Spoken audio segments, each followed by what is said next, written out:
एक धर्म है।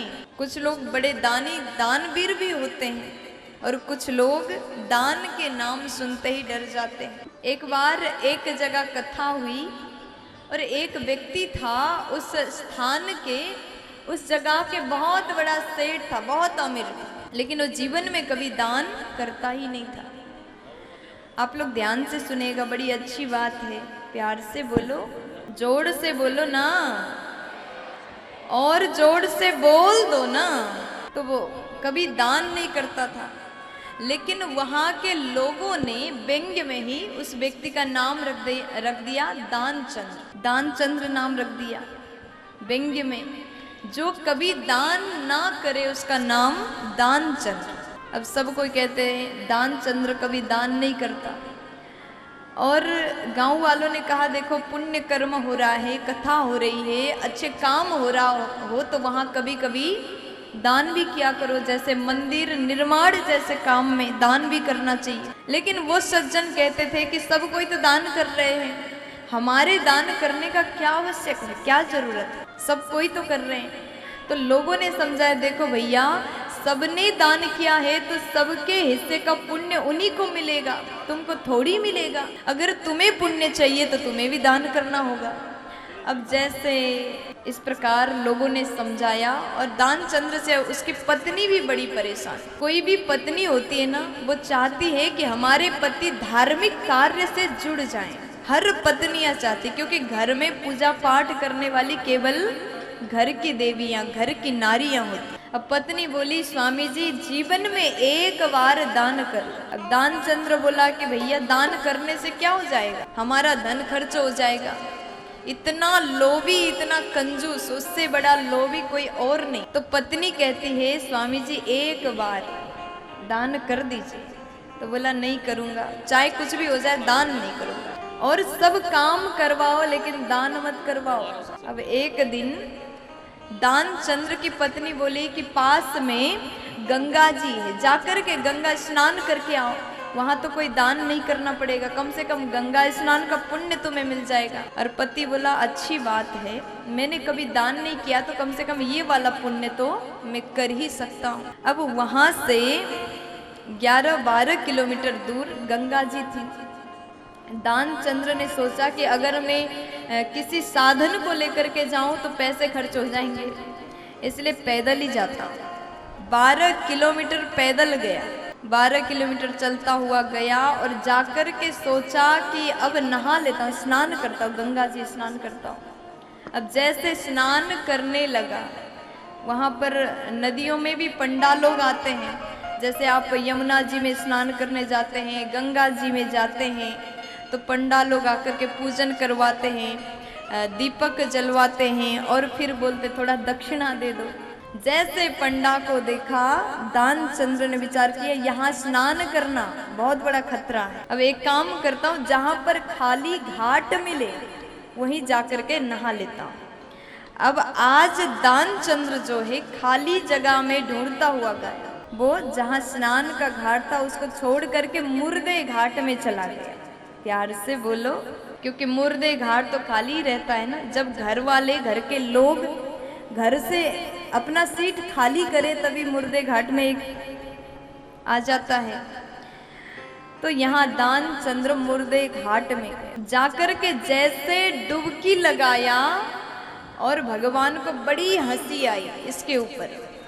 कितना कितना लोभी है, आज नहाने के लिए पहली बार गंगा जी आया, वो भी मुर्दे घाट में नहा रहा है, स्नान कर रहा है। अब भगवान ने उसका थोड़ा मजा लेना चाहा। अब जैसे दानचंद्र नहाने के लिए पानी के भीतर घुसा, जैसे बाहर निकलता है भगवान पंडा बन के प्रकट हो गए। जय हो यजमान। अब जैसे दानचंद्र ने देखा डर गया, भैया यहाँ भी पंडा आ गए, अब पूरा लूट लेंगे, पैसा ले लेंगे, क्या करें। तो पंडा जी बोले, भगवान पंडा बन के आए थे, पंडा जी बोले कि मुझे बस साल में एकाध भक्त ऐसे आ जाते जो पूरे साल की व्यवस्था मेरी कर देते। दानचंद्र को कहते साल भर की, इतना मत मांगना मुझसे, साल की तो क्या 1 महीने की भी नहीं दे सकता, 1 महीने की तो क्या 1 दिन का भी नहीं दे सकता। अब एक दिन का तो दे दो कम से कम। अंतिम में बात हुई कि एक ढेला मैं देने के लिए तैयार हूं। ढेला जानते हैं? पहले पहले ढेला चलता था, एक ढेला मैं दूंगा। अब भगवान ने जैसे ढेला की बात करी तो दानचंद्र कहता है अभी तो मैं नहीं दूंगा, लेकिन उसको भी उधार समझो। प्यार से बोलो, एक ढेला वो भी उधार। दानचंद्र ने विचार किया कि ये थोड़ी उधार मेरे घर तक 12 किलोमीटर एक ढेला के लिए थोड़ी आएंगे, भूल जाएंगे, इसलिए उधार बोल दिया। अब दानचंद्र नहा करके अपने घर चला गया। जैसे अपने घर गया और बड़ा दूर से आया था, जाना 12 किलोमीटर, आना 12 किलोमीटर, वो भी पैदल 24 किलोमीटर हो गए। बहुत थक गया और जाकर के विश्राम करने लगा। थोड़ी देर ही विश्राम किया था, पंडा जी बाहर आ गए और पत्नी से कहा कि हमारे यजमान जी हमें एक ढेला देने की बात बोल रहे थे, वही लेने के लिए घर आए। अब जैसे पत्नी जाकर के दानचंद्र को कहती है, दानचंद्र बोला वो यहाँ तक आ गया, मुझे लग रहा था वो भूल जाएगा। अब जाकर के कह दो कि दानचंद्र सो रहे हैं। भगवान को जाकर के कह दिया मेरे पति सो रहे हैं, पत्नी ने। अब भगवान बोले कि यजमान जी सो रहे हैं तो थोड़ा सा इंतजार करता हूँ। अब पत्नी जाकर के बोलती है स्वामी जी आपको तो देना ही पड़ेगा, वो तो इंतजार कर रहे हैं, अब क्या बहाना करें। तो दानचंद्र ने कहा जाकर के कह दो कि मेरे पति दानचंद्र बीमार हो गए। प्यार से बोलो, मेरे पति बीमार हो गए। अब पत्नी जाकर के कहती है कि पंडा जी हमारे पतिदेव बीमार हो गए। तो भगवान बोले अरे राम राम, मेरा यजमान बीमार है और मेरे बीमार यजमान को मैं कैसे ऐसे छोड़ के जाऊंगा। अब तो जब तक नहीं जाऊंगा जब तक वो ठीक ना हो जाए। अब पत्नी अंदर गई, पूरी बात बता दी। तो दानचंद्र बोला आप क्या बहाना करे जिससे वो चला जाए। अब दानचंद्र बोला कि बीमार का बहाना किया तो भी नहीं जा रहा है, लगता है आज एक ढेला देना ही पड़ेगा, खर्चा हो जाएगा। तो दानचंद्र ने कहा कि जाकर के कह दो दानचंद्र जो है मर गए। प्यार से बोलो, अब पत्नी गई, अब मर गए ये न्यूज़ देना है तो थोड़ा रो करके देना चाहिए, हंसते हुए थोड़ी कोई बोलेगा कि मेरे पति मर गए। अब पत्नी गई, दानचंद्र की पत्नी गई और पंडा जी के सामने जाके रोने लगी, मेरे पति तो मर गए, रोते हुए बोले। अब भगवान बोले अरे राम राम, कितना बुरा हुआ आपके साथ में, मेरा यजमान चले गए, अब तो मैं ऐसे नहीं जा सकता, जब तक उनके अंतिम संस्कार ना कर दूं तब तक मैं नहीं जाऊंगा। अब पत्नी खूब रोने लगी, मुझे छोड़ के चले गए। भगवान बोले देवी चिंता मत करो, पूरे गांव वालों को बुला लेते हैं और शमशान में जाकर के अग्निदान करके ही मैं जाऊंगा। अब भगवान ने पूरे गांव में हल्ला कर दे, दानचंद्र मर गए, चले गए। थोड़ी देर में पूरे गांव वाले आ गए और सबने कहा कि अब दानचंद्र कितना अच्छा था, जीवन में कभी दान नहीं करता था, हम सबको छोड़ के चले गए, बहुत दुख हो रहा है।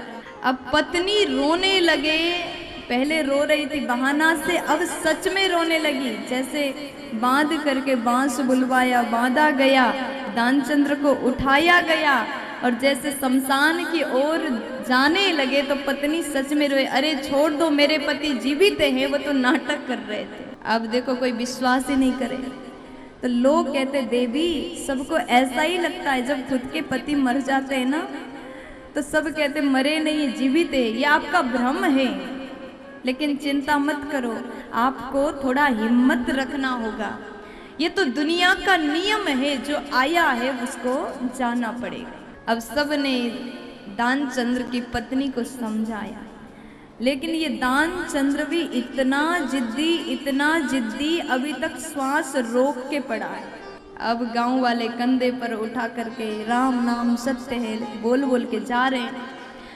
अब जैसे शमशान घाट पहुंचे, आग लगाने की तैयारी हो गई, लेकिन दानचंद्र ने श्वास खोला नहीं, सांस नहीं लिया, रोक के पड़ा है, कहीं एक ढेला न चला जाए। प्यार से बोलो। जैसे आग जलाने के लिए शुरू किया तो उसके बाद भगवान बोले इतना जिद्दी भक्त मैंने आज तक नहीं देखा, आज लगता है मुझे ही झुकना पड़ेगा। अब भगवान बोले देखो गाँव वालों, मुझे अपने यजमान के कान में एक मंत्र सुनाना है। अब गाँव वाले बोले कि ठीक है, आपका यजमान है, आप सुना दीजिए मंत्र। तो भगवान दानचंद्र के कान में जाकर के कहते हैं आया हूँ बैकुंठ से। उसने सोचा कि मैं मर गया तो भगवान मुझे लेने आ गए। आया हूँ बैकुंठ से, जैसे आंख खोल के देखा फिर वही पंडा सामने खड़ा, फिर नेत्र बंद करता है। अरे ये तो पंडा है, वही ठगी करने के लिए आया, धेला लेने आया। तो भगवान कहते हैं आया हूँ बैकुंठ से, तुम हित नाता जोड़, तुम्हारे साथ नाता जोड़ने के लिए बैकुंठ से आया। भगवान बोले मैं आज बेटा तुम्हारे सामने हार गया, कुछ नहीं मांगूंगा, तुम ही उल्टे वरदान तुम मांग लो, मैं तुमसे धेला नहीं मांगूंगा। मांग ले हूँ वरदान कछु। तब दानचंद्र कहता है धेला दीजो छोड़, बस एक वरदान मुझे दे दो, ये कह दो कि एक धेला मैं नहीं लूंगा तो मैं जग जाऊंगा, जीवित हो जाऊंगा। तो भगवान बोले ठीक है, छोड़ दिया, मत दो। तो दानचंद्र वहां से उठ जाता है। देखिए भगवान के भक्त भी बड़े विचित्र होते हैं। देखिए ये आप इसको गंभीरता से मत लीजिएगा, कथा में कभी कभी विनोद होना भी जरूरी है।